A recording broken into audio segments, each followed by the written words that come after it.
Bismillahirrahmanirrahim. Assalamualaikum warahmatullahi wabarakatuh. Alhamdulillahilladzi nazzala wa khaliqil lawhi wal qalam wal wahyi wa ta'ala asda wa asyhadu an la ilaha illallah wahdahu la syarika lah lahul mulku wa lahul khalqu kullu wa ilaihi turja'un wa asyhadu anna muhammadan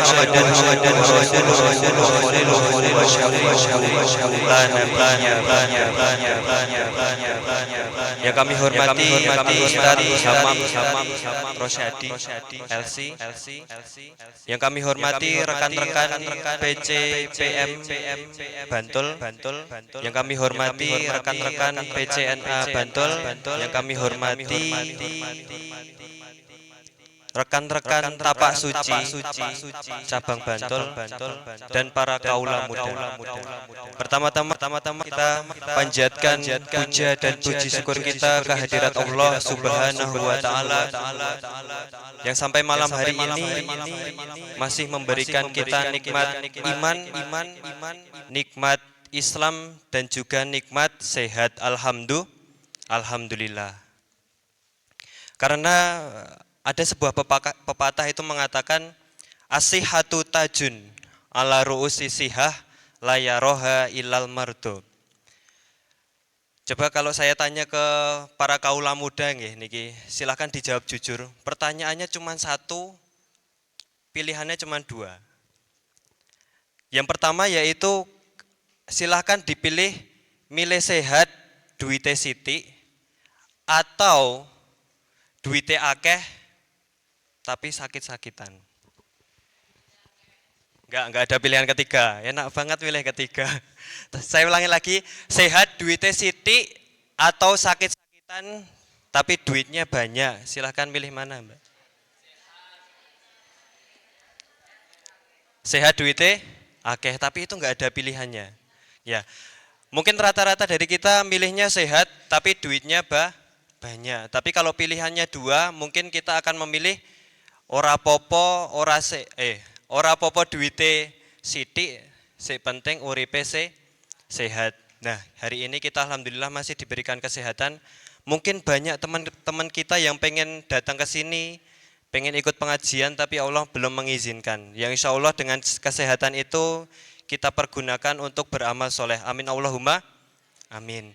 Baik, kedua sholawat beriringan salam mari kita haturkan kepada junjungan kita Agung kita Nabi Muhammad Sallallahu Alaihi Wasallam yang telah membawa kita dari zaman jahiliyah sampai zaman yang cukup canggih seperti detik hari ini.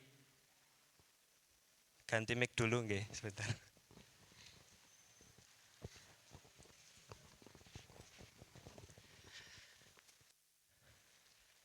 Nabi Muhammad yang dengan jasanya membawa kita dari zaman jahiliyah sampai zaman yang cukup canggih seperti hari ini.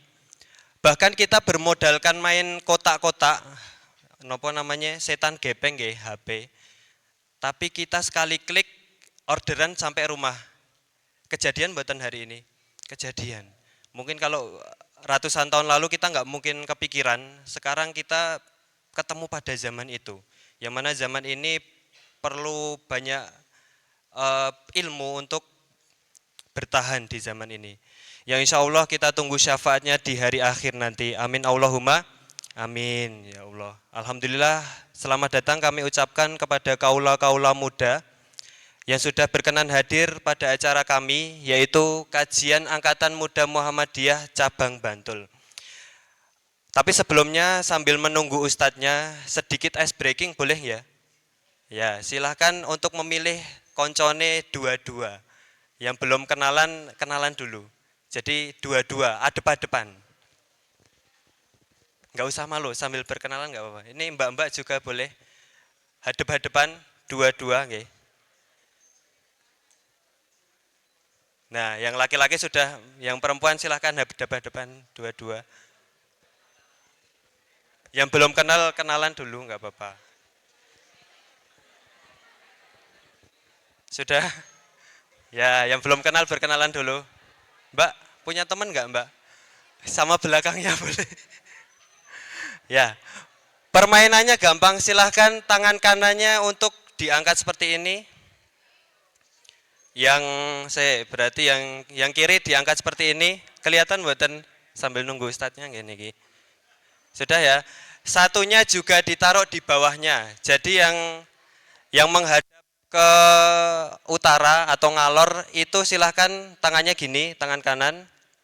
Kemudian yang menghadap ngidul atau selatan, tangan kanan juga. Nah, atas bawah. Gini, posisinya gini, jangan ditonjok ya. Posisinya seperti ini. Saya tak ambil contoh Mas Wahyu. Sini Mas Wahyu sebentar. Mas Wahyu, bentar. Tak contohin. Nah, perkenalkan ini Mas Wahyu, teman saya dari SD sini. Oh enggak, jenengan aja. Jadi posisinya gini, Mas. Nah, seperti ini posisinya. Jadi yang menghadap ke selatan itu di atas, yang menghadap ke utara di bawah. Sudah ya? Harus 2 orang, Mbak, enggak bisa nih 3 orang. Sudah ya? Oke. Permainannya gampang. Kalau saya bilang up, yang bawah naik ke atas. Kalau saya bilang down, yang atas naik ke bawah. Ya, sorry. Yang atas turun ke bawah. Bisa nggak? Oke, percobaan. Percobaan dulu. Up. Nah, kalau up berarti yang bawah naik ke atas. Up, up, down, up. Wah, ini masih belum konsen ini, belum makan malam ini kayaknya. Gampang ini ice breakingnya. Atau mungkin nanti yang mengajar SD atau mengajar SMP atau TK, ibu atau bapak guru bisa dipraktekkan nggak? Kalau saya bilang up berarti naik ke atas, down ya. Coba lagi nggak? Sudah siap? Up, up, down. Wow, sorry, belum tak jelaskan. Nggak boleh 2 tangan, harus 1 tangan. Yang dipakai cuma 1 tangan, nggih? Ya nggak apa-apa. Ini melatih konsen kita ya. Saya ulangi lagi, siap? Up, up, down, up, down, up, up, up. Oh, sampai atas up. Oke, baik. Ya, sudah ya. Ya, boleh menghadap ke sini lagi nggih.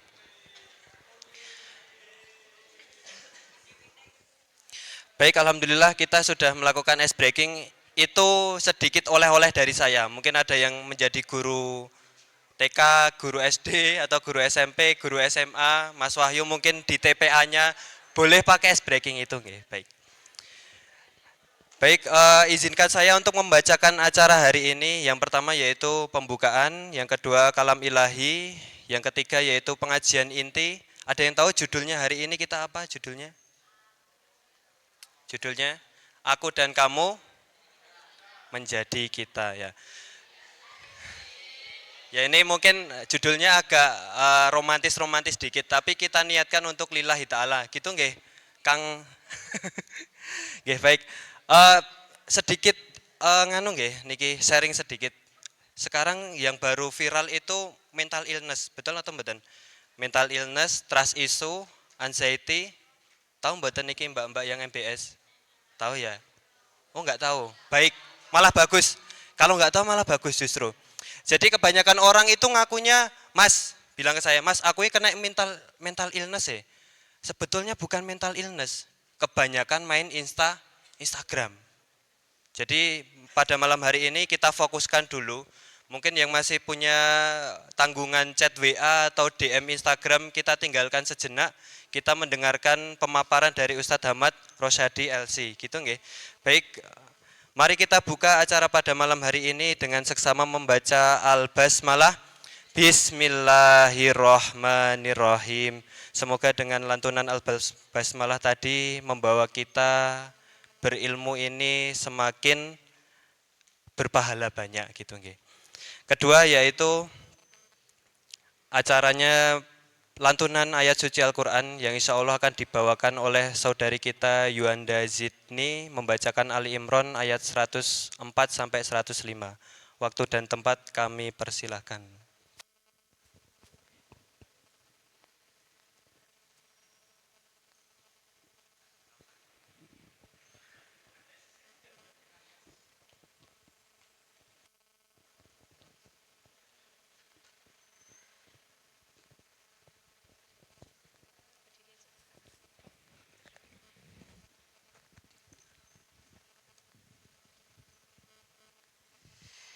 Assalamualaikum warahmatullahi wabarakatuh.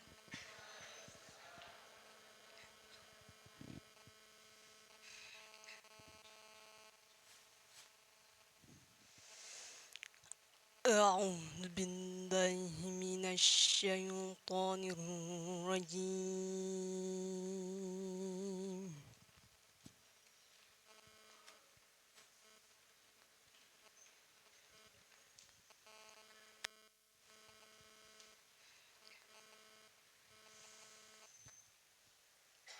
بسم الله الرحمن الرحيم.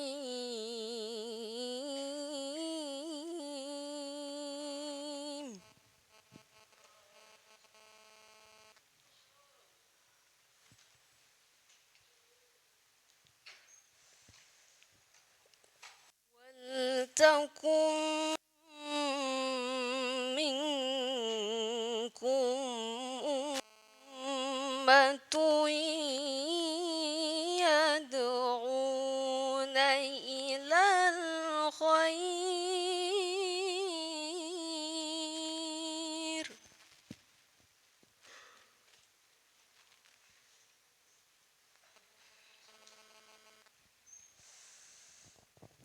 يدعون إلى الخير ويأمرون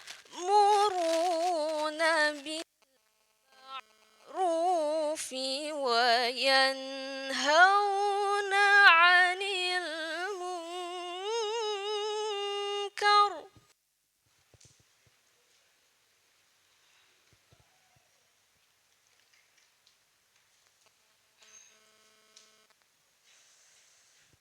وأولئك هم المفلحون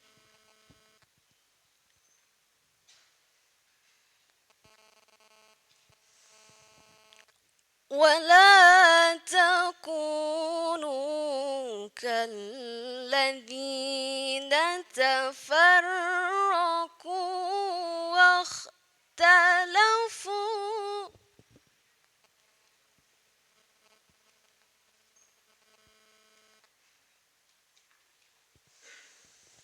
واختلفوا من بعد ما جاءهم البينات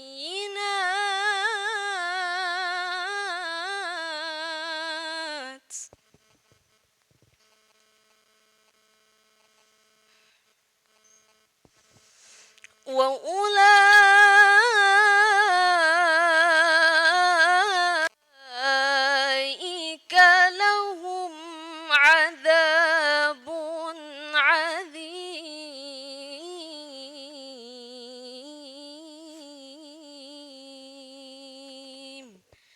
صدق الله العظيم. Assalamualaikum warahmatullahi wabarakatuh.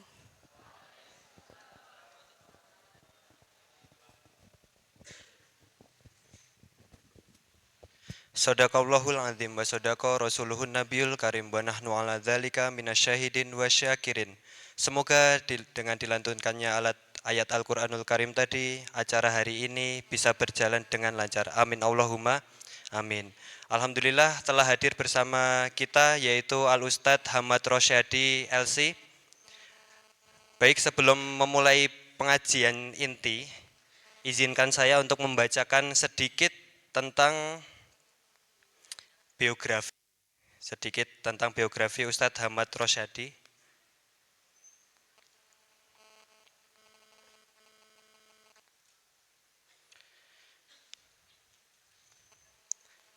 Baik, Ustadz Hamad Rosyadi LC lahir dan besar di Kabupaten Magetan. Sekitar 26 tahun yang lalu, ia memutuskan untuk menikah di usianya ke 18 tahun 11 bulan. dan kini sudah dikaruniai 2 putra, statusnya sebagai seorang suami dan ayah tidak membuatnya berhenti menempuh pendidikan yang ia citakan, yaitu lulus dari Universitas Al-Azhar Kairo dengan predikat cum laude di tahun 2023. Masya Allah. Untuk pendidikan beliau, 2019 ini pendidikan formal, 2019 sampai 2023 yaitu di Akidah dan Filsafat Universitas Al-Azhar Asy-Syarif Kairo. Pendidikan non formal mewarisi sanad qiraat Imam Asim, selanjutnya mewarisi sanad qiraat Imam Al-Kisai, selanjutnya mewarisi sanad qiraat Kholaf, dan sertifikasi kanseler keluarga dari Jogja Family Center atau JFC. Karya beliau yaitu yang pertama Siap-siap Akad, yakni rangkuman fikih pernikahan tahun 2020. Karya beliau telah dibaca ribuan orang, telah dijadikan series webinar yang diikuti ratusan peserta. Kemudian Cinta dalam Angka di tahun 2020. Karya selanjutnya yaitu Menyamai Cinta tahun 2021, yaitu membantu ribuan single mematangkan persiapan pernikahannya, membantu ribuan couple untuk memperbaiki hubungan mereka, selanjutnya puluhan webinar tentang persiapan pernikahan dan mengelola hubungan. Betul nggak Ustadz? Salah buatan Ustadz? Insya Allah betul. Baik. Baik, tidak berlama-lama, waktu dan tempat kami haturkan untuk Ustadz Hamad Rosyadi LC.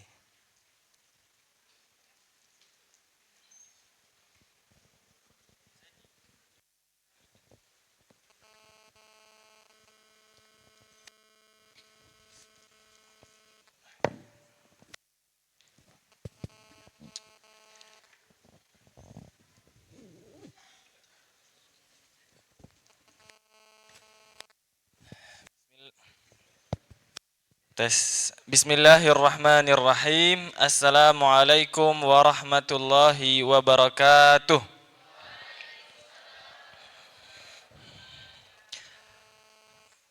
Ini udah pada makan malam belum nih? Belum. Pada ini ya, diet. Semoga teman-teman yang menjawab salam dengan semangat, Allah Subhanahu wa taala lapangkan rezekinya. Allah Subhanahu wa taala mudahkan urusan-urusannya. Yang masih pada single, suatu saat nanti ketika Allah takdirkan dipertemukan dengan jodoh yang solih dan solihah, jodoh yang kaya raya, dan mertua yang baik-baik saja. Amin ya rabbal alamin. Kita ulang ya salamnya. Assalamualaikum warahmatullahi wabarakatuh.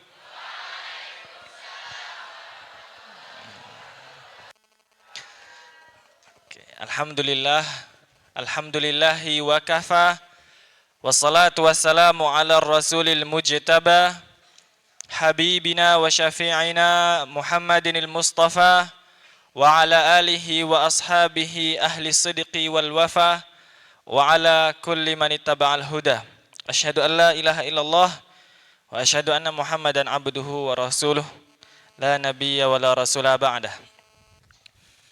Yang kami hormati para pimpinan dari berbagai organisasi yang tergabung di Angkatan Muda Muhammadiyah, dari pemudanya, dari pemudinya, Nasyiatul Aisyah dan lain sebagainya yang tidak bisa saya sebutkan satu persatu. Yang kami hormati juga para penyelenggara, panitia yang sudah melaksanakan atau menyelenggarakan acara yang penuh berkah ini. Juga hadirin hadirat, muslimin muslimat, mukminin dan mukminat, bujang hidin dan bujang hidat ya. Kalau bujang hidin berarti bujang laki-laki. Kalau bujang hidat, bujang perempuan. Dan para peserta yang dirahmati oleh Allah Subhanahu wa taala. Kita bersyukur Allah Subhanahu wa taala kumpulkan kita di tempat yang penuh berkah ini. Kita berharap dengan hadirnya kita di masjid ini, Allah Subhanahu wa taala curahkan rahmatnya kepada kita. Karena Nabi SAW pernah bersabda, "Majtama'a qaumun fi baitin min buyutillah." Tidaklah satu kaum, satu komunitas, apalagi ada banyak komunitas ya, itu berkumpul di rumahnya Allah Subhanahu wa taala, salah satu rumahnya Allah, yatluna kitaballah wa yatadarasunahu bainahum. Di sana dibacakan firman Allah Subhanahu wa taala dan dibahas juga tentang ayat-ayatnya. Yang pertama, illa nazalat alaihimus sakinah. Kecuali Allah Subhanahu wa taala akan turunkan ketenangan pada hati-hati kita semua. Jadi di sini barangkali ada yang habis ditolak gitu kan. Masih galau, masih sulit untuk move on, masih terbayang-bayang gitu. Ada teman saya dia bilang, sebenarnya aku sih bisa rela dengan takdir dari Allah bahwa kita tidak bersama. Yang masih bikin sulit adalah bayangan kita ya, cita-cita kita, betapa bahagianya seandainya kita bisa bersama. Wah, itu sakit gitu ya. Seandainya saja aku dan kamu benar-benar menjadi kita. Tapi ternyata itu cuman sebatas mimpi. Wah. Jadi semoga teman-teman yang masih galau-galau, gundah gulana, overthinking, dan lain sebagainya, Allah Subhanahu wa taala turunkan ketenangan di dalam hatinya. Yang kedua kata Nabi SAW, wa ghasyiyatuhumur rahmah, dan Allah Subhanahu wa taala akan curahkan rahmatnya, kasih sayangnya kepada kita semua yang hadir di forum-forum kajian seperti ini. Wa hafathumul malaikah, yang ketiga adalah para malaikat akan menaungi kita, hadir bersama kita, mendoakan kita, memohonkan ampun untuk kita semua dengan sebab kita hadir di majelis ilmu. Wa dzakarahumullahu fi man indah, dan Allah Subhanahu wa taala akan menyebutkan nama-nama kita, fulanah binti fulan, fulan bin fulan, itu disebutkan di hadapan para malaikatnya yang mulia. Maka kita ketika hadir di sini, kita pertama-tama meluruskan niat untuk menghadiri majelis ilmu, mengharapkan ridhonya Allah Subhanahu wa taala. Pada malam hari ini yang penuh berkah, kita ada judul temanya adalah ketika aku dan kamu menjadi kita. Ini yang masih jomblo, coba boleh angkat tangan. Kenapa? Angkat tangan pendek aja. Oh, biar kalau yang malu-malu, cuma jadi nggak kelihatan, Mas. Tapi tadi katanya ada juga yang sudah menikah, ada yang hadir juga, ada ya? Boleh angkat tangan? Wah, Masya Allah. Ini tadi saya tanya yang jomblo, dia nggak angkat tangan. Udah nikah atau belum? Nggak angkat tangan. Jadi kalian apa nih? HTS ya? Jadi pacar enggak, jadi suami enggak. Tapi dibilang jomblo, tapi deket. Dibilang punya hubungan, tapi nggak ada status. Nah, gimana sih ini? Ya, ketika aku dan kamu menjadi kita, ini adalah salah satu di antara syariat dari Allah Subhanahu wa taala yang paling awal. Jadi teman-teman, di umur berapa kalian baru tahu bahwa pernikahan itu adalah syariat atau akad yang paling awal Allah Subhanahu wa taala syariatkan kepada manusia. Sekarang ini kalau kita belajar fikih muamalah gitu ya, ada akad jual beli, ada akad pinjam meminjam, ada akad investasi, ada akad wikalah, mewakilkan, dan lain sebagainya.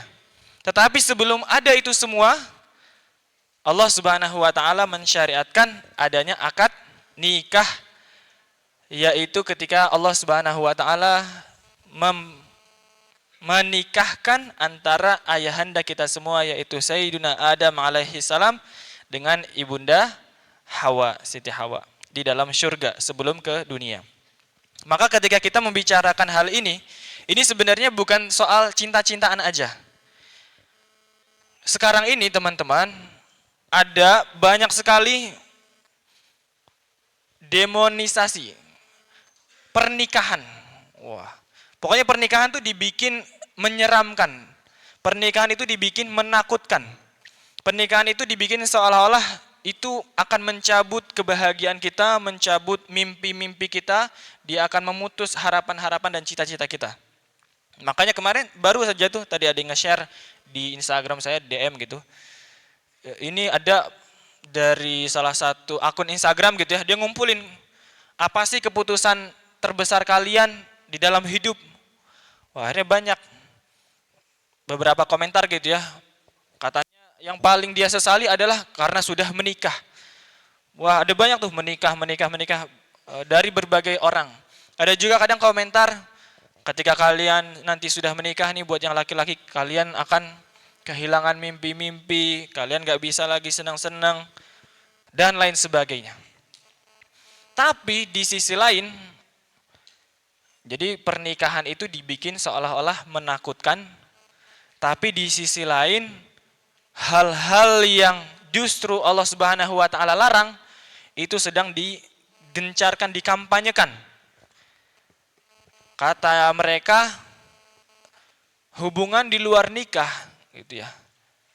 Hubungan seksual itu enggak apa-apa, yang penting sehat, yang penting aman. Makanya ini lagi ada salah satu, sempat ada keputusan pemerintah yang membuat katanya nanti alat kontrasepsi itu disosialisasikan ke sekolah-sekolah. Walaupun itu nanti masih ada digodok lagi sama DPR karena DPR merasa ini bisa jadi menjadi kesalahpahaman gitu ya di masyarakat. Tapi di sisi lain, non pemerintah itu banyak aktivis media sosial yang mempromosikan hubungan-hubungan yang Allah Subhanahu wa taala larang. Kalau saya ngelihat, sebenarnya yang disesali itu bukan pernikahannya, teman-teman. Karena banyak banget orang yang menikah dan dia bertahan. Orang yang menikah kemudian dia juga ya baik, alhamdulillah berjalan dalam ketaatan. Bisa jadi yang mereka sesali itu antara dua. Menyesal karena tidak mempersiapkan pernikahan. Jadi merasanya, yang penting udah cukup umur, udah nikah, nyari pasangan, nikah. Padahal dia tidak pernah mempersiapkan diri, nggak tahu ilmunya, nggak tahu hukum fikihnya dan lain sebagainya. Yang kedua adalah yang dia sesali sebenarnya itu adalah dalam memilih pasangan. Dia tidak mencari tahu latar belakangnya dengan baik, cuman mengikuti perasaan saja. Padahal belum tentu semua yang kita sukai itu baik buat kita. Kata Allah Subhanahu wa taala, "Fa'asa an takrahu syai'an wa huwa khairul lakum." Boleh jadi kamu tidak suka terhadap sesuatu, kurang senang, padahal itu baik buat kamu. Allah Subhanahu wa taala berfirman, "Wala taqrabuz zina." Jangan dekatin zina.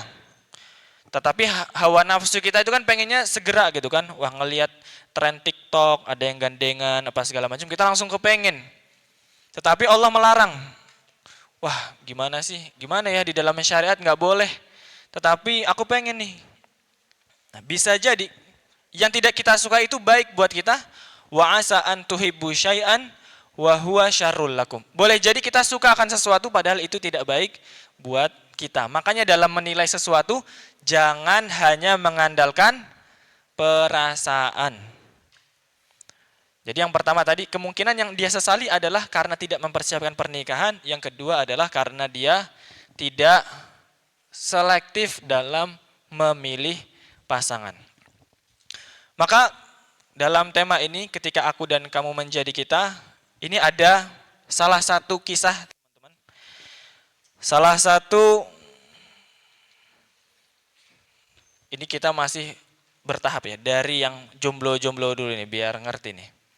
Terutama yang akhwat. Saya itu punya teman, dia orang Jakarta. Saya aslinya itu Jawa Timur, tetapi pernah mondok 2 tahun di Jakarta. Jadi ada teman-teman di sana yang ngomongnya lu gue.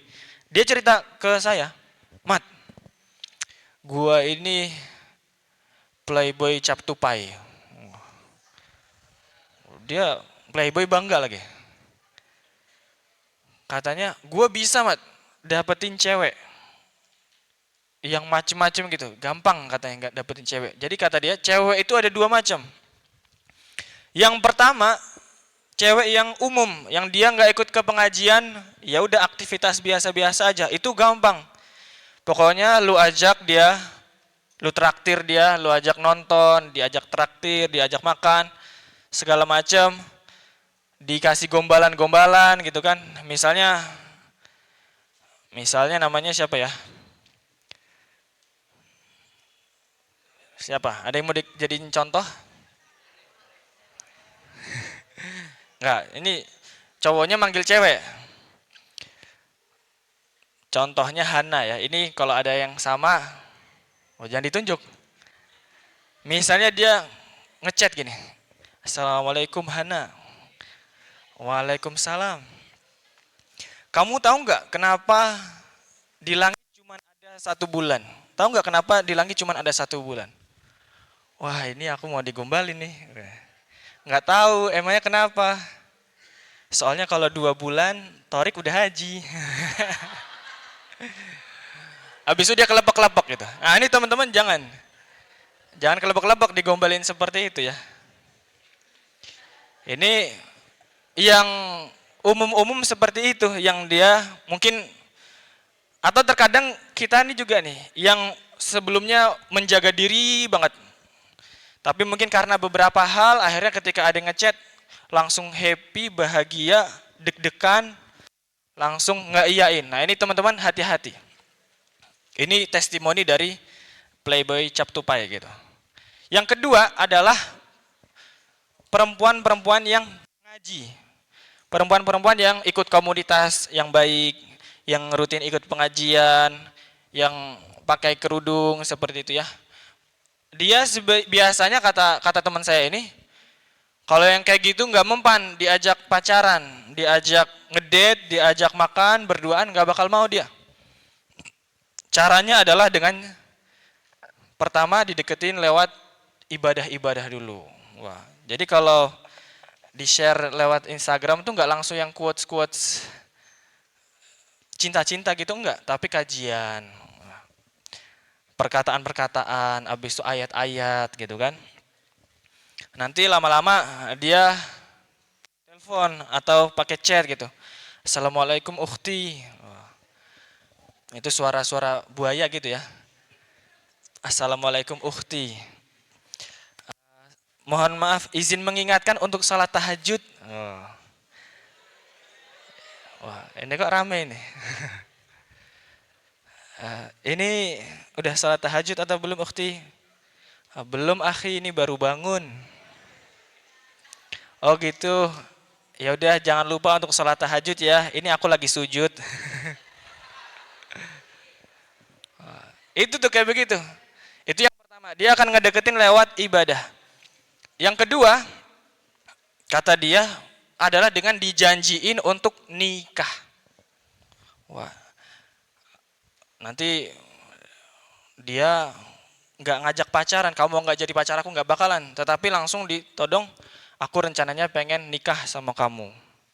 Oh, cewek mana yang nggak kepengen gitu kan dinikahi? Nah kalau datang seperti ini, itu juga jangan langsung percaya, jangan langsung baper, suruh dia datang ke orang tuanya gitu. Biar dia nanti kenalan sama ayah kita, bapak kita. Assalamualaikum Pak, saya niat serius sama anak Bapak. Wah kayak gitu. Rencananya kapan mau nikah? Nanti Pak, setelah lulus kuliah insya Allah. Sekarang udah tingkat berapa? Udah semester berapa? Ini baru daftar Pak. Ini teman-teman putri kalau ada yang ngajak-ngajak seperti itu, dikenalin ke orang tuanya. Ini biar kita punya barrier, soalnya kalau kita ladenin sendiri, bisa-bisa kita baper duluan, terus dianya nggak serius, dianya juga cuman pengen nyari kesenangan aja, nyari temen buat chatting. Maka ini adalah hal yang perlu kita waspadai, kita jaga diri kita jaga kehormatan kita jaga amanah yang sudah Allah Subhanahu wa taala titipkan kepada kita semua. Kemudian ketika aku dan kamu menjadi kita. Ada salah satu kisah dari sahabat Nabi SAW namanya Uqail bin Abi Thalib. Dari namanya kita tahu dia ini bersaudara dengan Ali bin Abi Thalib, alias masih sepupu Nabi. Jadi sepupu Nabi dan juga sahabat Nabi. Suatu hari dia ini menikah. Dan biasanya kan saat menikah itu ada tamu-tamu itu mendoakan kan. Nah ini penting juga nih. Jadi supaya kita tidak termasuk di antara orang yang menyesal. Banyak sekarang orang ini menyesal menikah tadi sebabnya. Dia nggak persiapan, dia nggak tahu adab-adabnya, apa sih doa-doanya, apa bagaimana cara kita mencari pasangan dan lain sebagainya. Ini jadi landasan kita. Ketika dia menikah lalu ada yang mendoakan birrafa'i wal banin. Kata yang undangannya itu katanya, semoga bahagia selalu ya dan segera diberi momongan yang banyak. Nah, ini kan doa yang banyak ya kan. Kalau kita kenikahan, itu adalah doa yang sering banget kita dengar. Semoga bahagia selalu. Padahal itu adalah doa yang tidak mungkin. Makanya waktu didoain seperti itu, Uqail bin Abi Thalib berkata, jangan kalian doakan aku seperti itu. Jangan didoain bahagia selalu, cepat punya momongan, banyak anak. Jangan. Karena aku pernah diajarkan oleh kekasihku, sahabatku, yaitu Nabi SAW, ketika mendatangi orang yang menikah, doanya adalah barakallahu laka wa baraka alaika wa jama'a bainakuma fi khairin. Semoga Allah memberkahimu di masa-masa sulitmu. Semoga Allah memberkahimu di masa-masa lapangmu dan semoga Allah mengumpulkan kalian berdua di dalam kebaikan. Ketika aku dan kamu menjadi kita. Kenapa tujuan pernikahan, tujuan memiliki pasangan itu bukan bahagia? Tadi kan didoain semoga bahagia selalu ya. Kenapa seperti itu? Adalah doa yang keliru, harapan yang keliru, ekspektasi yang keliru. Nah ini juga nih, ekspektasi biasanya kita tuh, aku pernah bikin konten. Bedanya orang yang pengen nikah dan yang siap nikah. Kalau salah satunya ya, kalau orang yang pengen nikah, wah itu bayangannya adalah nanti kalau aku nikah, aku bisa bahagia, punya pasangan. Wah aku capek nih kuliah, disuruh revisi terus bikin skripsi. Capek, mendingan nikah.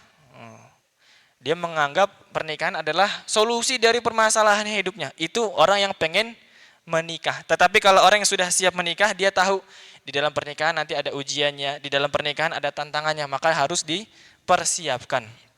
Kenapa bahagia selalu itu nggak mungkin?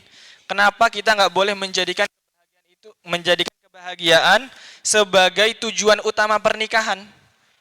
Tapi Ustadz, kita kan nikah pengen bahagia. Iya benar, boleh kita berharap seperti itu.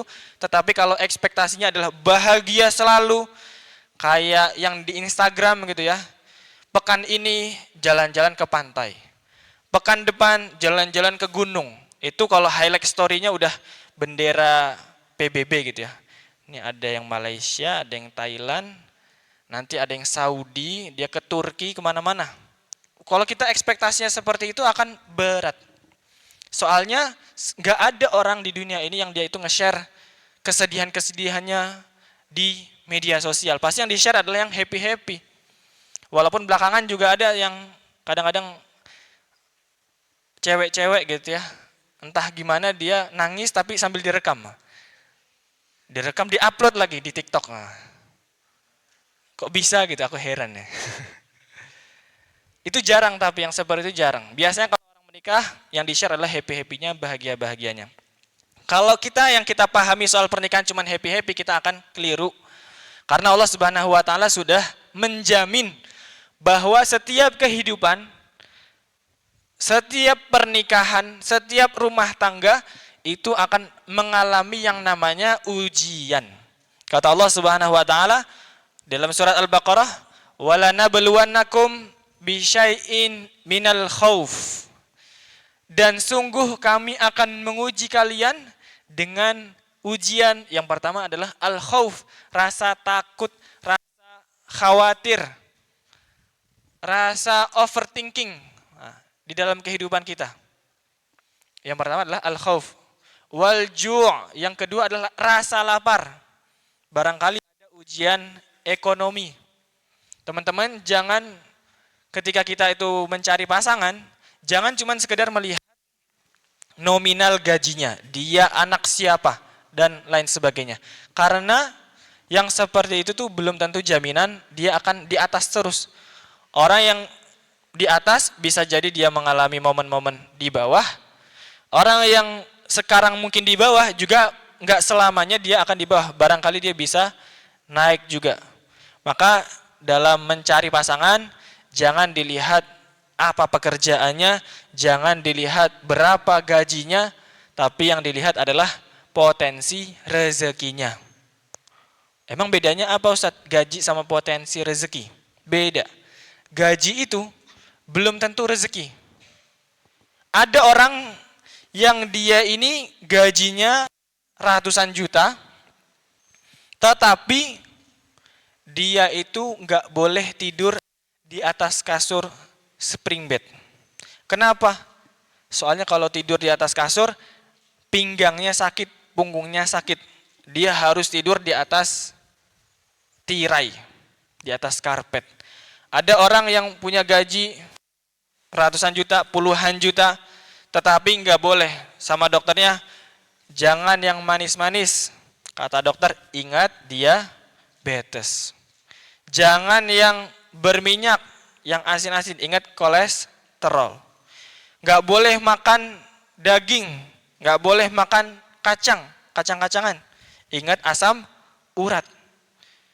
Jadi gaji belum tentu rezeki. Tetapi kadang ada orang yang rezekinya mungkin biasa-biasa saja, potensi rezekinya besar. Mungkin sekarang gajinya, angkanya belum begitu banyak, tetapi Allah Subhanahu wa taala kasih dia amanah, kasih dia hal-hal yang bisa dia manfaatkan. Kata para ulama, ar-rizqu kullu ma yanfa. Rizki itu adalah segala sesuatu yang bisa kita manfaatkan, bisa kita pakai. Jadi kalau kita dapat gaji di rekening masih berupa angka, belum kita pakai, belum kita rasakan, itu belum tentu rezeki kita. Kita beli barang, beli kendaraan, tetapi nggak pernah sempat kita pakai, itu berarti bukan rezeki kita. Ada kemarin tempo hari, ada seorang selebgram gitu ya, dia habis membeli motor yang dia ini bahkan terbatas di Indonesia cuman nggak ada 10. Itu motor ratusan juta seharga mobil, bahkan mungkin lebih mahal daripada mobil. Tetapi kemudian qadarullah baru dipakai beberapa kali, beberapa trip perjalanan itu dicuri orang. Itu berarti belum tentu rezeki. Dia membeli, dia punya uangnya tetapi nggak dia pakai, berarti itu bukan rezeki. Begitu juga sebaliknya, kita mungkin masih terbatas, belum punya rumah, belum bisa beli rumah, tetapi kita diberikan izin untuk tinggal di rumah, berarti itu adalah rezeki kita. Kita mungkin belum bisa punya kendaraan sendiri, tetapi kita dikasih izin untuk memakai kendaraan, itu adalah rezeki kita. Wal khaufi wal ju'i wa naqsim minal amwal, kekurangan harta tadi, wal anfus, Allah juga akan uji barangkali jiwa kita ada yang berkurang, maksudnya adalah sakit. Kita yang sakit, pasangan yang sakit, anak-anak kita sakit, itu adalah ujian juga di dalam kehidupan. Wathamarat, dan buah-buahan. Ada kekurangan buah-buahan. Kalau secara letterlek, athamarat itu artinya adalah buah-buahan. Tetapi kata para ulama, para ahli tafsir, athamarat di sini maksudnya adalah segala hal yang kita itu menanamnya, kita rawat dia, dan kita harapkan hasilnya. Contohnya gimana Pak Ustadz? Misalnya ada cerita kemarin juga tuh. Ada seorang cewek, dia selama 7 tahun ini pacaran sama seorang cowok. Ketika si ceweknya ini nanya, kapan kamu mau nikahin aku? Tiba-tiba cowoknya malah nge-share undangan. Undangannya sama orang lain. Nah, ini padahal si perempuannya mungkin udah berharap, aku udah merawat hubungan, udah begini segala macam, tapi ternyata harapannya sia-sia. Terkadang kita juga pernah mungkin berusaha belajar mati-matian supaya pengen masuk ke kampus tertentu. Atau kita mungkin ketika nanti sudah menikah gitu ya, kita nabung sedikit demi sedikit, harapannya supaya bisa buat beli kendaraan, supaya bisa buat beli tanah, beli rumah. Ternyata qadarullah, takdirnya Allah, ada musibah. Akhirnya yang kita tabung itu harus dipakai untuk sesuatu. Ini adalah ujian yang terjadi pada setiap orang. Maka gak ada kebahagiaan yang terus menerus di dalam kehidupan kita. Bahagia selalu gitu ya. Kan biasanya di cerita-cerita, lalu sang putri dan pangeran menikah dan mereka hidup bahagia selama-lamanya. Padahal itu nggak bakal ada. Kehidupan pernikahan yang bahagia selama-lamanya itu nggak ada. Kecuali orang yang sudah masuk ke dalam surga. Itulah baru kebahagiaan yang abadi. Atau misalnya suami istri dia baru menikah, lantas atas takdir Allah gitu ya, qadarullah, mereka berjuang dan syahid dua-duanya. Nah ini baru. Mereka ini pasangan yang menikah lalu syahid bersama-sama dan dia hidup bahagia selama-lamanya. Itu baru mungkin. Tetapi kalau kita selagi hidup di dunia, bahagia selama-lamanya, bahagia selalu, itu nggak akan ada. Mau sesoleh apapun kita, mau sebaik apapun kita, setaat apapun kita kepada Allah, pasti Allah akan menyelipkan ujian di dalam lembaran-lembaran kehidupan kita. Yang kedua, wal banin, semoga segera dapat momongan, semoga momongannya banyak, anak-anaknya banyak.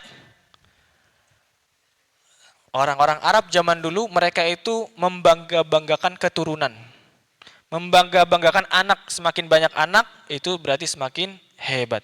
Padahal belum tentu ketika kita itu punya anak itu baik semua, soleh semua, belum tentu.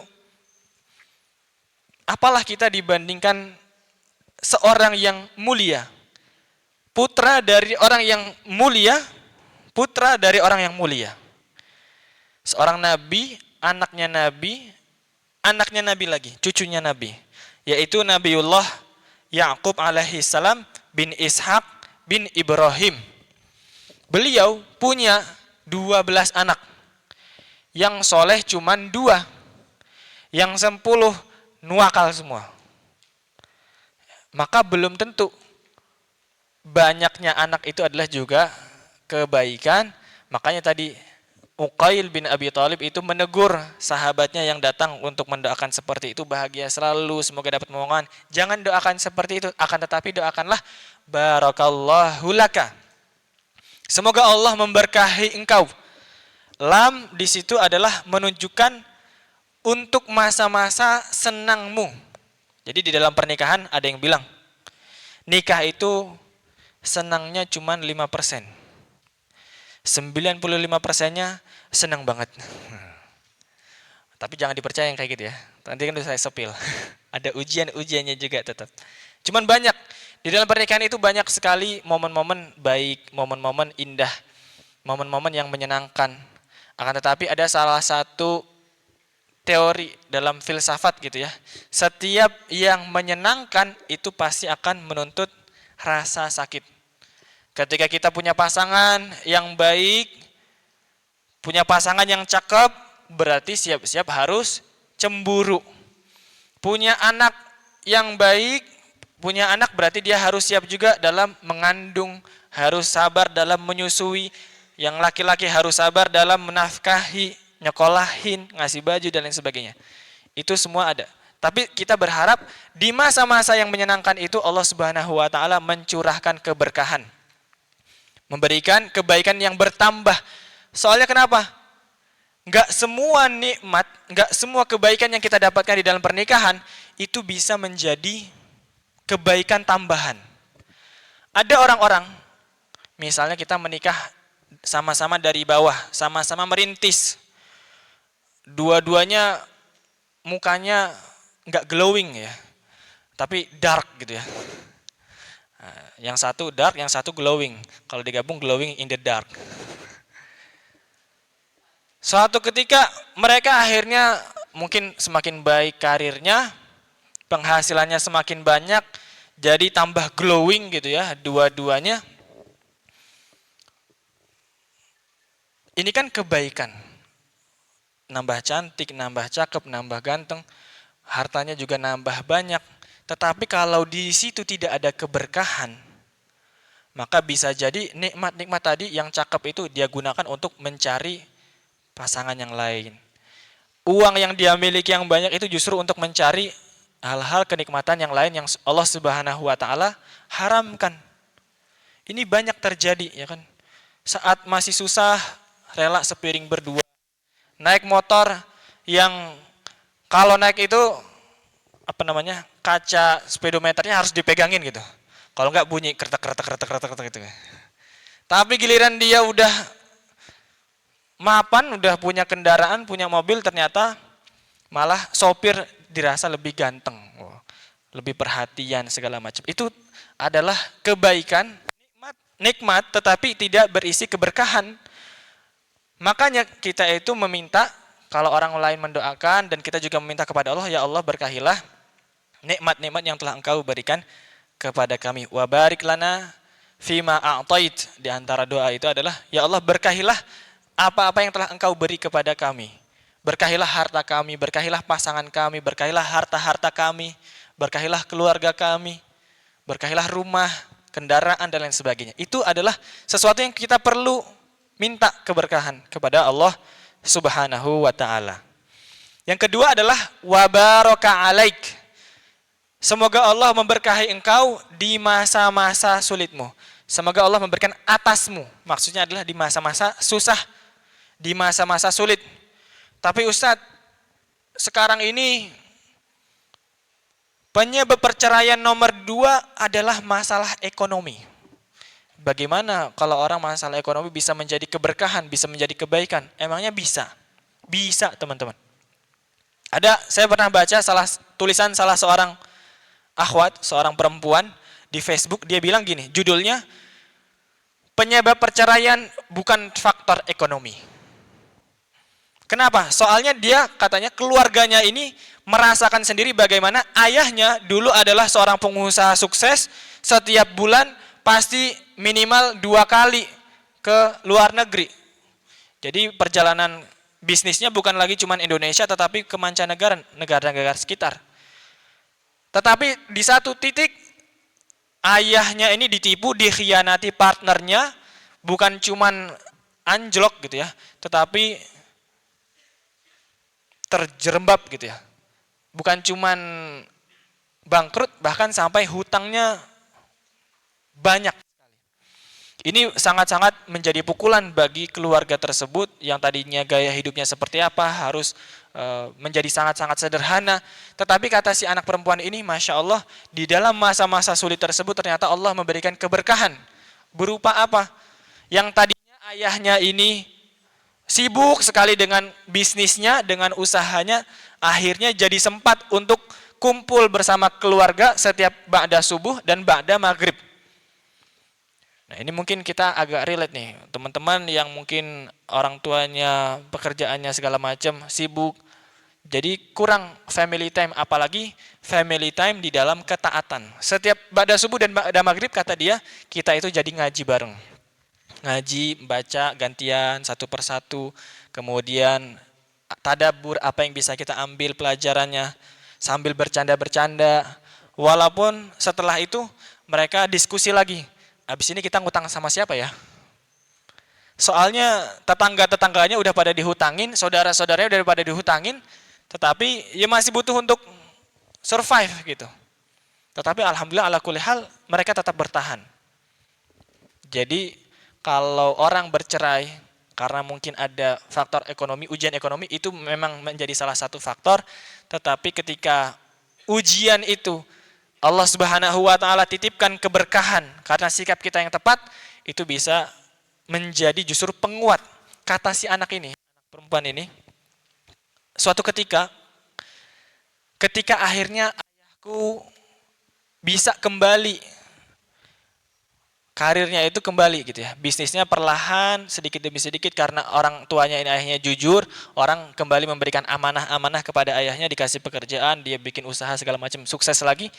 Dia bilang, tetapi karena kesibukan itu kita jadi kurang kumpul lagi sama keluarga. Nggak lagi ngumpul setelah subuh, nggak lagi ngumpul setelah maghrib, nggak lagi ngaji bareng. Sampai-sampai dia itu pernah berdoa, ya Allah miskinkan kami lagi. Untung itu doanya nggak dikabulin ya kan. Kalau dikabulin bapaknya bingung itu. Tetapi apa poinnya? Ternyata di dalam kesulitan itu juga bisa menjadi keberkahan, menjadi kebaikan, momen yang indah bagi anak-anaknya. Ternyata momen-momen terendah bisa menjadi momen terindah jika itu disikapi dengan berkah. Makanya doanya adalah barakallahu laka wa baraka alaika. Semoga Allah juga memberkahi kalian di masa-masa sulit kalian. Wa jama'a bainakuma fi khairin. Dan semoga Allah mengumpulkan kalian berdua senantiasa di dalam kebaikan, di dalam manfaat, di dalam ibadah.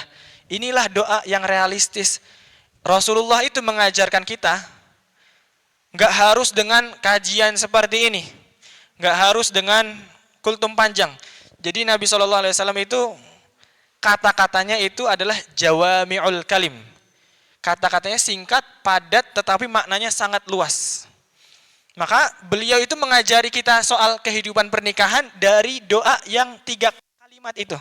Semoga Allah memberkahimu di masa mudah, semoga Allah memberkahimu di masa susah, dan semoga Allah mengumpulkan kalian berdua di dalam kebaikan.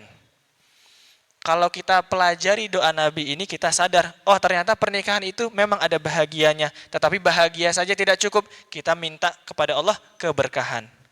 Oh ternyata di dalam pernikahan itu pasti ada ujiannya.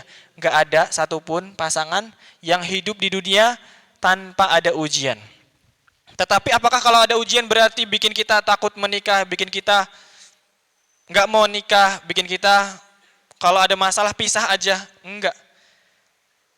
Di dalam kesulitan kita juga memohon keberkahan dari Allah Subhanahu wa taala, dan yang ketiga adalah kita meminta kepada Allah dibimbing semoga senantiasa berada di dalam kebaikan-kebaikan. Maka ketika aku dan kamu menjadi kita, ini bukanlah akhir, teman-teman. Pernikahan itu bukanlah akhir, tujuan akhir seperti itu ya. Sebagian dari kita mengira bahwa pernikahan itu adalah, wah ini relationship goals itu adalah menikah. Ketika kita bisa menikahi orang yang kita cintai. Padahal pernikahan itu ketika aku dan kamu menjadi kita, itu adalah salah satu fase baru di dalam kehidupan. Mungkin kita akan mengalami momen-momen yang indah, tetapi kita juga akan mengalami momen-momen yang berisikan ujian, yang mungkin membuat kita gelisah, membuat kita berurai air mata.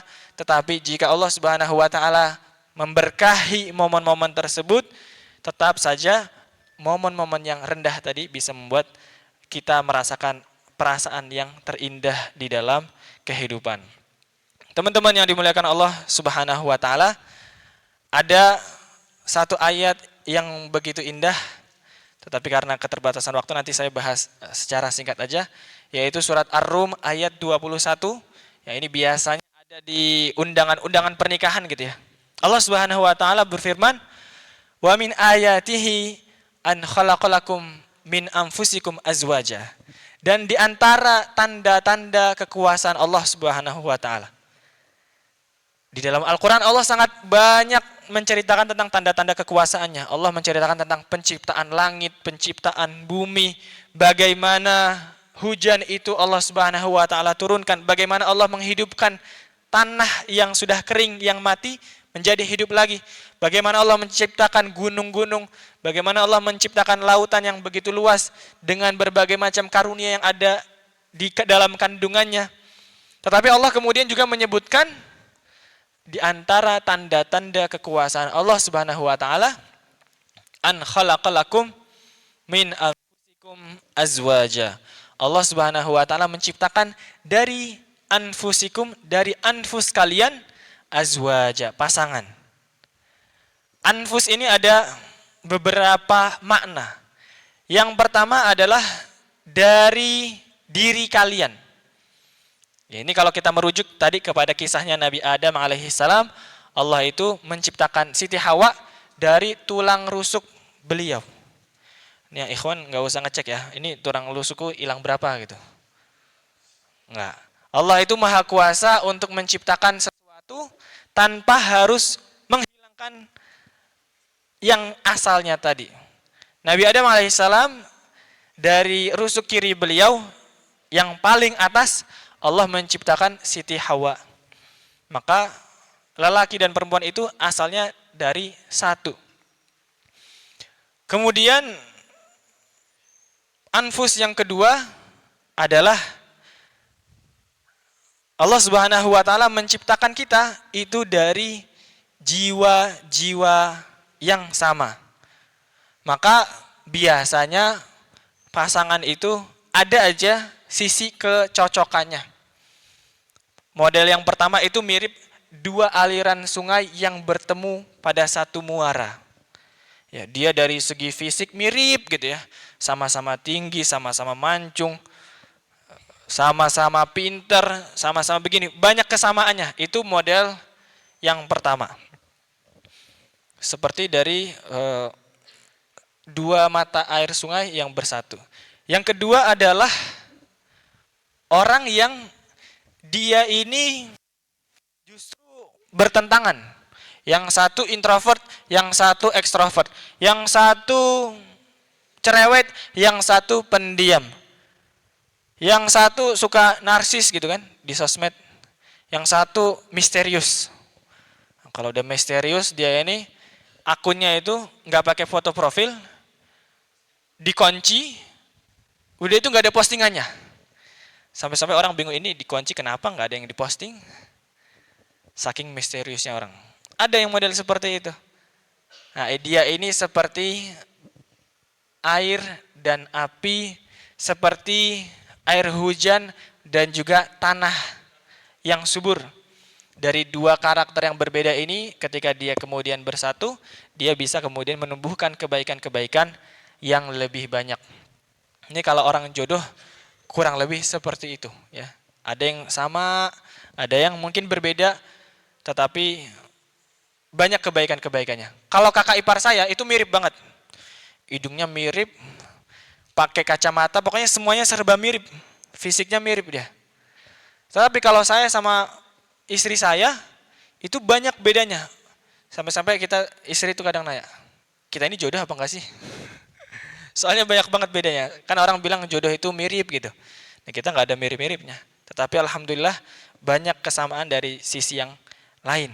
Maka teman-teman nanti kalau nyari jodoh jangan cuma dilihat ini fotonya aja gitu ya. Jangan.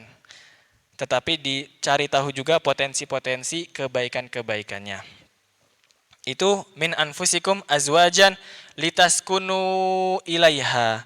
Agar kita mendapatkan ketenangan, agar kita mendapatkan ketentraman di dalam kehidupan. Ini adalah salah satu tujuan pernikahan. Wa ja'ala bainakum mawaddatan warahmah. Dan Allah Subhanahu wa taala ingin menghadirkan dengan adanya pernikahan itu adanya perasaan cinta dan juga kasih sayang, welas asih. Mawaddah itu, cinta itu kalau kata guru saya adalah momen-momen di mana kita itu cinta seseorang karena sesuatu. Karena dia cakep, karena dia pinter, karena dia kaya, karena dia berprestasi, karena. Tetapi kalau kita sudah menggapai tahapan rahmah, cintanya yang sudah rahmah, udah benar-benar kasih sayang, itu adalah cinta yang meskipun kita tadi cinta dia karena sesuatu, kita mencintai pasangan kita nanti di dalam pernikahan, meskipun dia ini cerewet, meskipun dia ini kalau tidur ngiler gitu ya, meskipun dia ini punya kekurangan ini dan itu namanya rahmah. Tetapi momen dari mawaddah warahmah itu nanti ada fase-fasenya. Nah, ini nggak cukup kalau dibahas sekarang. Ala kulli hal, ini adalah pernikahan itu bukan cuman bahagia di depan ya. Ketika aku dan kamu menjadi kita, itu bukanlah satu tujuan, bukanlah satu akhir, tetapi itu adalah momen kita ta'aruf dengan pasangan. Kita mungkin mengira ta'aruf itu cuman sebelum menikah. Padahal ta'aruf itu sepanjang hayat, sepanjang kehidupan, kita nanti akan terus-menerus berta'aruf, berkenalan sama orang yang akhirnya menjadi pasangan kita, orang yang akhirnya kita pilih untuk jadi partner di dalam kebaikan, untuk menjadi partner di dalam ketaatan kita kepada Allah Subhanahu wa taala. Kata Allah Subhanahu wa taala, "Inna fi dzalika laayatin liqaumin yatafakkarun." Sesungguhnya pada pernikahan tersebut ada banyak sekali tanda-tanda kekuasaan Allah Subhanahu wa taala bagi orang yang mau berfikir.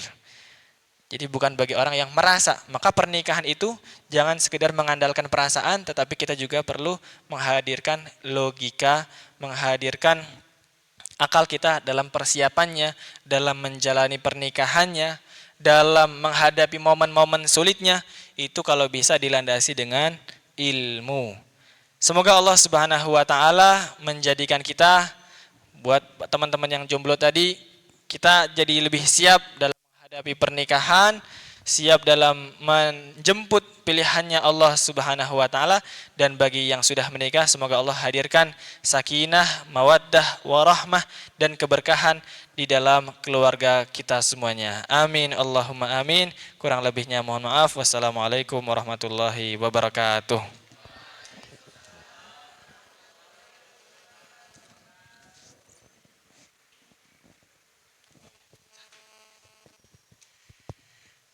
Baik, syukron jazakumullahu khairan kami ucapkan kepada Ustadz Hamad Rosyadi LC.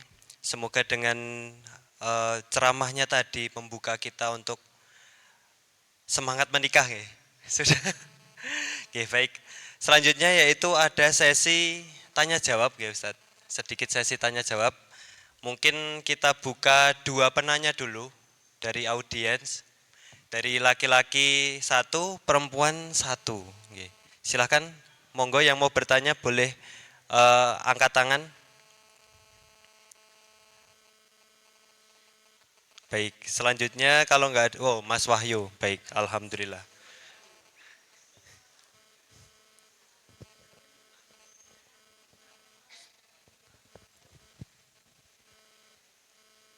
Assalamualaikum warahmatullahi wabarakatuh. Izin bertanya Ustadz Hamdan. Pertanyaan ini mewakili teman-teman utamanya jomblo fisabilillah di AMM Tringgo. Pertanyaan ini hasil sidang diskusi tadi malam untuk menyambut Ustadz Hamdan di Angkatan Muda Muhammadiyah Cabang Bantul. Ustadz, izin bertanya Ustadz, pertanyaannya cuma satu, yaitu kapan aku dan kamu nikah menjadi kita ya. Yang dimana yang jadi problem zaman sekarang dalam mengekspresikan nikah itu Ustadz, mungkin yang paling ditakuti kaula anak muda, yang paling dominan dan menonjol, walaupun ada banyak lain-lainnya, yaitu Ustadz, yaitu tentang pemahaman tentang mas kawin atau mahar Ustadz. Seperti di dalam Quran surat An-Nisa ayat 4 dijelaskan di sini cuplikannya, berikanlah mas kawin atau mahar kepada wanita yang kamu nikahi sebagai penuh kerelaan. Kadang-kadang yang lakinya itu sudah rela banget, tapi yang perempuannya Ustadz ya. Dan yang menjadi pemikiran lagi Ustadz, kalau kita flashback di zaman Nabi, meniru pernikahan Nabi itu sangat berat Ustadz. Mungkin 200% kita tidak bisa kalau sama. Yang dimana nominalnya maharnya beliau itu bermiliar-miliar, kan bahkan bisa ratusan juta. Ya ini bahkan ya yang intinya Ustadz, kita yang ingin saya tanyakan, andai kata nikah itu ada ketetapan dari Nabi yang nas, cuma satu contoh, mungkin tidak akan serumit ini Ustadz. Terima kasih. Wassalamualaikum warahmatullahi wabarakatuh. Waalaikumsalam warahmatullahi wabarakatuh. Masya Allah, tepuk tangan untuk pertanyaannya yang mewakili ya. Mewakili ya. Jadi memang pernikahan itu adalah antara penantian wanita dan keraguan-raguan pria. Yang wanitanya nanti-nanti ini kapan aku dilamar. Udah tak kode-kode, udah sering tak like story-nya. Nggak peka juga. Udah di spam like postingannya nggak peka juga. Kenapa seperti itu? Dia sebenarnya peka teman-teman. Cuman mereka ini ragu, yang laki-laki ini ragu. Soal terutama faktor ekonomi. Jadi itu udah konsensus semua laki-laki ya. Yang bikin khawatir itu pasti masalah ekonomi. Kemudian terkait dengan mahar, gimana sih sebenarnya? Dulu Nabi, para sahabat itu maharnya tinggi-tinggi memang. Tetapi beliau sendiri memberikan contoh sebagai seorang wali saat menikahkan putrinya yang paling beliau cintai, yaitu Ibunda Fatimah Az-Zahra Al-Batul. Beliau ini teman-teman biar tahu ya, Fatimah itu adalah putri yang paling beliau cintai. Kalau Nabi mau berjihad, mau safar, rumahnya Fatimah adalah yang paling akhir dikunjungi, pamitan terakhir. Soalnya ini paling yang disayang. Ketika pulang dari jihad, Fatimah itu adalah yang paling awal didatangi sebelum bahkan keluarganya Nabi yang lain, sebelum istri Nabi. Kenapa? Soalnya ini paling istimewa di hati Nabi. Beliau juga adalah sosok yang mirip sama ibundanya, yaitu Ibunda Khadijah radhiyallahu anha, yang mana itu juga adalah paling beliau cintai. Tetapi ketika beliau menikahkan putrinya Sayyidah Fatimah Az-Zahra, ketika Sayyidina Ali itu datang, jadi sama nih antara penantian wanita dan keraguan-raguan pria. Jadi Siti Fatimah itu pernah dilamar sebelumnya sama Abu Bakar sama Umar, tapi nggak mau. Dia tapi nggak bilang juga mau dilamar siapa, nggak mau, nggak bilang. Sampai akhirnya ada salah satu budaknya Nabi itu datang kepada Ali, karena mungkin Ali pernah curhat gitu kan, seneng sama Fatimah tapi aku ini apalah gitu kan. Didatangin, Ali, itu Rasulullah sama Fatimah habis menolak Abu Bakar, habis menolak Umar. Coba deh kamu datang, barangkali Fatimah menunggu kamu. Malah Ali malah semakin insecure. Lawang Abu Bakar sama Umar aja ditolak, padahal mereka lebih kaya, mereka lebih soleh, lebih mapan. Mereka ditolak, apalagi aku. Udah coba dulu. Akhirnya beneran Sayyidina Ali coba melamar. Ternyata diterima oleh Nabi. Tapi ketika ditanya, maharnya apa yang sudah kamu siapkan wahai Ali? Kata Ali, saya nggak punya apa-apa wahai Rasul. Bagaimana dengan baju perang yang kamu dapatkan dari perang Badar itu? Ghanimah. Oh iya, saya punya itu doang wahai Nabi. Memangnya itu layak dijadikan mahar? Iya, jadikan itu sebagai mahar saja. Jadi Rasulullah itu memang sebagai seorang laki-laki, beliau memberikan contoh terbaik yang bisa diikuti oleh laki-laki. Tetapi beliau sebagai seorang wali juga, ini jadi perannya perempuan, kasih tahu bapaknya. Dulu Rasulullah aja nikahin anaknya dengan baju perang bekas, yang bahkan itu tuh udah ada bekasnya, itu udah ada bekas pedang seperti itu dinikahi. Jadi Rasulullah itu memberikan contoh bagi dua. Bagi laki-laki, siapkan mahar terbaik yang bisa kita berikan, jangan berpelit-pelit dalam memberikan mahar, karena mahar itu nanti juga adalah keberkahan di dalam rumah tangga. Bagi yang perempuan, jangan mempersulit, atau walinya gitu ya, nanti sampaikan, kalau udah datang yang kita senengin, kita itu ridho juga, rela berjuang sama dia, maka sampaikan kepada orang tua, Pak, jangan dipersulit. Dulu Rasulullah mempermudah pernikahan putri yang paling beliau cintai dengan mahar yang seperti itu. Maka batasan secara nas itu enggak ada. Bahkan kalau dalam surat An-Nisa juga tadi itu Allah Subhanahu wa taala menjelaskan wa in aradtum istibdala zaujin makana zaujin wa ataitum ihdahunna qintaran. Seandainya aja salah seorang di antara kalian ngasih mahar kepada istrinya 1 kuintal emas, ketika akhirnya nanti berpisah enggak boleh diambil maharnya sedikit pun. Nah, ini yang adalah ayat yang dipakai oleh seorang wanita. Jadi waktu itu Sayyidina Umar tuh pernah bikin keputusan. Ini kok orang maharnya tinggi-tinggi, mahal-mahal. Akhirnya Sayyidina Umar membuat fatwa dibatasin mahar di nominal sekian. Kalau melebihi nominal tersebut, maka hartanya mahar itu diambil untuk baitul mal. Maka ada salah seorang perempuan, dia berkata, "Wahai Umar, kamu dapat kesimpulan ini dari mana?" Ya ini ijtihad saya supaya orang enggak mahal-mahalin maharnya. Kata perempuan ini, tetapi Allah Subhanahu wa taala membolehkan hal tersebut di dalam Al-Qur'an. Mahar yang tinggi seperti maksudnya. Maka kemudian Sayyidina Umar meralat fatwanya tersebut, keputusannya tersebut dan berkata, telah benar wanita ini dan telah salah lelaki ini. Jadi memang mahar ini adalah harus kesepakatan dari dua belah pihak. Yang laki-laki siapkan yang terbaik, yang perempuan sederhanakan. Kata Nabi SAW, wanita yang paling berkah adalah yang paling mudah maharnya. Seperti itu. Tetapi tadi laki-laki tetap siapkan mahar yang terbaik, yang pantas, dan jangan menyepelekan masalah mahar ini. Wallahu a'lam bishawab.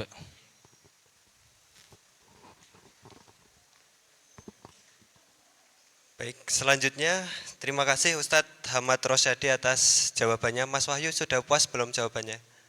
Sudah, baik. Dari perempuan mungkin ada yang mau bertanya? Silakan. Wah, baik. 1 pertanyaan lagi nggak Ustadz?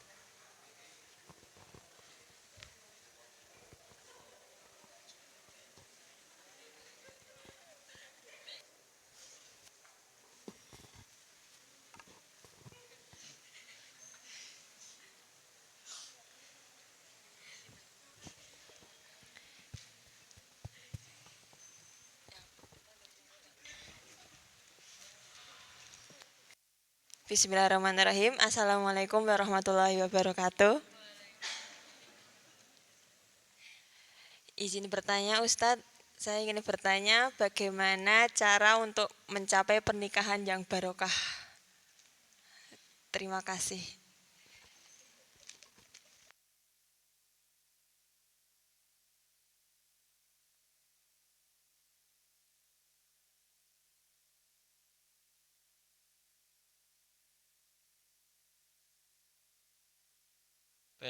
Tes. Oh ya.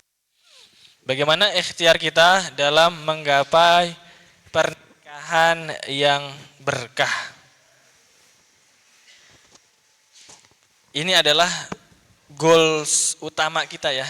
Kita sebagai seorang mukmin, orang yang beriman, itu dalam mencari tujuan, carilah tujuan yang tertinggi, tujuan yang paling mulia. Nanti yang lain-lain itu insya Allah ngikut. Kalau kata orang Bantul, tuku sapi oleh tali. Tuku tali ora oleh sapi. Kalau kita memiliki niat yang besar, niat yang mulia, niat yang bagus, seperti kita itu membeli sapi, itu pasti sama penjualnya akan dikasih tali buat membawa sapinya, buat ngikat sapinya, gratis, bonus. Tetapi nggak ada satupun toko material yang menjual tali bonus sapi. Nah, makanya kalau kita menikah, kita cuma nyari bahagianya, nyari kekayaannya, nyari gengsinya doang, itu belum tentu berkah. Tetapi kalau dalam pernikahan yang kita cari adalah keberkahan, maka insya Allah di situ Allah berikan keberkahan juga di dalam harta, dalam usahanya, dalam pasangannya, dalam anak-anaknya. Terus gimana kita dalam mencari keberkahan tersebut? Ikatkan juga diri kita, bersamakan diri kita dan pasangan itu di dalam ketaatan kepada Allah Subhanahu wa taala. Kita dekat-dekat sama kitab yang penuh berkah Al-Qur'anul Karim. Dibikin waktu-waktu momen ngaji bareng, momen sholat sunnah bareng, momen kegiatan pengajian bareng. Jadi kalau teman-teman nanti sudah menikah, kajian, jangan datang sendiri. Tetap diajak pasangannya biar sama-sama belajar. Dalam mengaji juga seperti itu, jangan kita ngaji sendiri, tetapi ajak juga pasangan kita untuk ngaji, belajar baca Al-Quran. Sholat malam berdua, itu adalah romantis yang paling romantis. Romantis yang paling berkah adalah ketika kita bersama pasangan bisa bersama-sama di dalam ketaatan dan juga ibadah. Dengan seperti itu, nanti rumah kita menjadi berkah, pasangan kita berkah, harta kita berkah, anak-anak berkah, insya Allah. Jadi dalam mencari pernikahan yang berkah, ikatkan kita bersama pasangan di dalam ketaatan dan juga ibadah. Wallahu a'lam bishawab.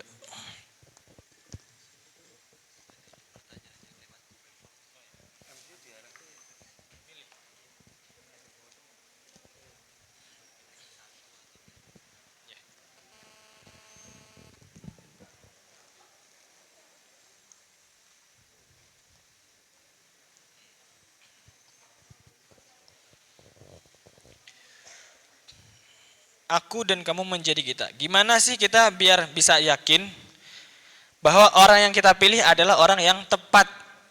Nah, jadi tadi ya, penyesalan orang tuh kadang bukan menyesal nikahnya, tetapi karena nyesal milih dia. Ada yang bilang kalau dalam pernikahan itu perempuan gak pernah salah, yang salah laki aja. Tetapi ditanya, dibalas, kalau perempuan gak pernah salah, kenapa salah pilih pasangan? Itu salah pilih pasangan kalau tidak ikhtiar dengan benar ya. Tidak ikhtiar dengan benar. Gimana ikhtiar kita dalam memilih pasangan? Apakah kita harus pacaran dulu, Ustadz? Wah, itu ada yang pacaran 7 tahun ditinggal nikah. Ada yang pacaran 5 tahun 2 bulan cerai. Ada yang pacaran bertahun-tahun ternyata cekcok juga, bahkan menjadi ada KDR segala macam. Sebagai contoh, mungkin contoh langsung gitu ya. Ya saya tidak tahu, ya, doakan juga teman-teman semoga pernikahannya baik dan berkah. Tetapi saya dulu itu dengan istri kenalannya berapa bulan ya?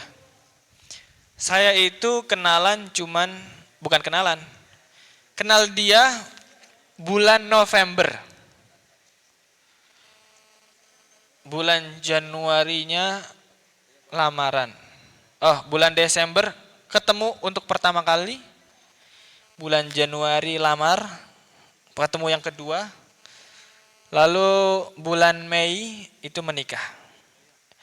Itu pun juga diundur-undur Mei, kenapa?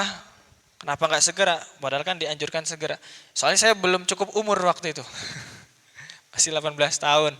Jadi kalau 18 tahun tuh waktu itu harus disidang dulu saya, ditanya.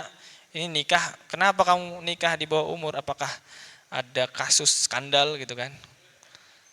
Alhamdulillah di situ klarifikasi kita sama hakim, bukan Pak Hakim yang mulia, gini-gini kita jelasin. Jadi ditundanya bukan karena yang lain, tapi karena hal tersebut. Itu juga kenalannya terbatas gitu. Zaman waktu itu belum begitu banyak, waktu itu masih banyak orang motivasi nikah, tetapi enggak diajarin juga bagaimana kita kiat ikhtiar memilihnya, doanya seperti apa, itu belum begitu masif, ya belum begitu banyak.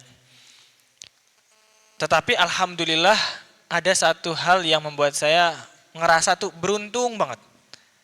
Jadi setelah waktu kita ta'aruf, waktu pengen menikah, itu saya nggak tahu ini orang cocok, tepat atau enggak ya saya jadikan pasangan. Tetapi setelah menikah malah saya baru sadar, ini Masya Allah banget, alhamdulillah nggak salah gitu.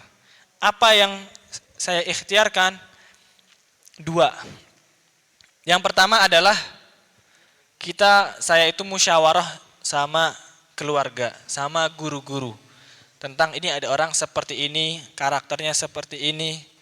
Saya juga ikhtiar nanya-nanya ke teman-temannya. Jadi kalau teman-teman nyari orang yang baik agamanya, bukan cuma sekedar lulusan Kairo, bukan cuma sekedar hafal Al-Quran, bukan. Tapi orang yang baik agamanya adalah baik kepada Allah dan Rasulnya, ibadahnya bagus, baik kepada orang tuanya, birrul walidain, baik sama teman-temannya, dan baik ke anak-anak. Jadi saya itu nanya ke orang tuanya, saya nanya ke teman-temannya juga. Orang ini saya lihat di Instagramnya, oh ini yang suka komen-komenan, suka balas-balasan gitu ya. Saya tanya ke dia, gimana pendapatmu tentang orang ini? Dia kasih, ini kelebihannya, ini kekurangannya. Akhirnya ini satu ikhtiar kita, tadi ikhtiar, musyawarah, dan yang ketiga adalah istikharah. Istikharah itu adalah ketika kita menyerahkan pengambilan keputusan itu kepada Allah. Ya Allah, Engkau yang lebih tahu tentang dia daripada aku. Saya sudah ikhtiar mencari tahu tentang dia, tetapi pasti ada hal-hal di luar itu yang tidak ada yang tahu kecuali Engkau ya Allah. Maka kita memohon kepada Allah, Allahumma inni astakhiruka bi'ilmik, dengan ilmumu ya Allah, wa astaqdiruka biqudratik, dan dengan kuasamu ya Allah. Allahumma in kunta ta'lamu anna hadzal amr khairan li fi dini wa ma'ashi wa akibati amri. Ya Allah, jika dia Engkau ketahui itu baik untuk diriku, untuk agamaku, untuk duniaku dan akhiratku, maka pertemukan kami, mudahkan kami, dan ridhoilah hubungan kami. Tetapi ya Allah, jika menurut Engkau dengan ilmumu yang maha tahu tersebut, dia ini syarran li fi dini, dia tidak baik untuk agamaku, wa ma'ashi, dan kehidupan duniaku, wa akibati amri, dan akhiratku, maka fasrifhu anni, jauhkan dia dari aku, wasrifni anhu, dan bikin aku cepat move on dari dia, dan tetapkanlah yang terbaik untuk diriku. Itu adalah ikhtiar kita dalam mencari pasangan. Doa sama Allah, jangan kita andelin perasaan kita sendiri. Tapi Ustadz, saya itu mimpiin dia mulu, padahal dia udah nikah sama yang lain. Ini pertanda apa ya Ustadz? Ini pertandanya ente belum move on. Ya. Kalau mimpi-mimpi kayak gitu jangan langsung cocok logi ya.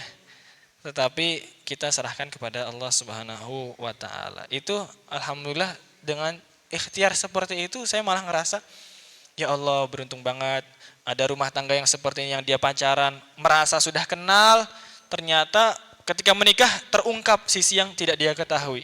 Tapi kalau kita istikharah, ya Allah dengan ilmumu, saya sadar ilmu kita ini terbatas. Makanya kan orang tuh, kadang orang pacaran itu sombong. Kalau kita nggak pacaran, gimana kita kenal calon pasangan kita?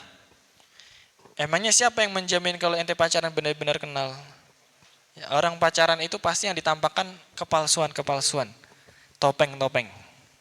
Nah, maka kita kembalikan kepada Allah Subhanahu wa taala. Wallahu a'lam bishawab. Syukron jazakumullahu khairan kami ucapkan kepada Ustadz Hamad Rosyadi. Ada pertanyaan lagi? Cukup nggih? Mas Said mungkin? Cukup? Nggih, baik, mungkin kita cukupkan nggih Ustadz. Jazakumullahu khairan katsiran. Semoga dengan ilmu ini menambah wawasan kita dalam menentukan pasangan. Terlebih lagi untuk para mas-mas atau mbak-mbak yang mendekati umur sudah selayaknya nikah nggih. Ini buat wawasan, dan bagi adik-adik membuka sedikit pintu-pintu yang kita mau nggak mau nggih harus menikah, karena nikah juga sunnah, an-nikahu sunnati gitu nggih, sunnahnya Rasul. Baik, selanjutnya di sini ada sedikit pengumuman sebelum penutupan nggih. Alhamdulillah infak hari ini mendapatkan 434.000. Alhamdulillah, semoga bagi para yang menginfak rezekinya dilancarkan dan dimudahkan dalam segala urusannya. Amin Allahumma amin. Selanjutnya karena waktu sudah beranjak malam, nggih. Sebelum penutupan nggih, atau setelah penutupan nanti kita akan mengadakan sesi foto dulu, jadi jangan pulang. Baik, cukup sekian yang bisa kami sampaikan, ada kurang lebihnya mohon maaf. Sebelum kita tutup, marilah kita membaca doa kafaratul majelis. Subhanakallahumma wa bihamdika asyhadu an la ilaha illa anta astaghfiruka wa atubu ilaik.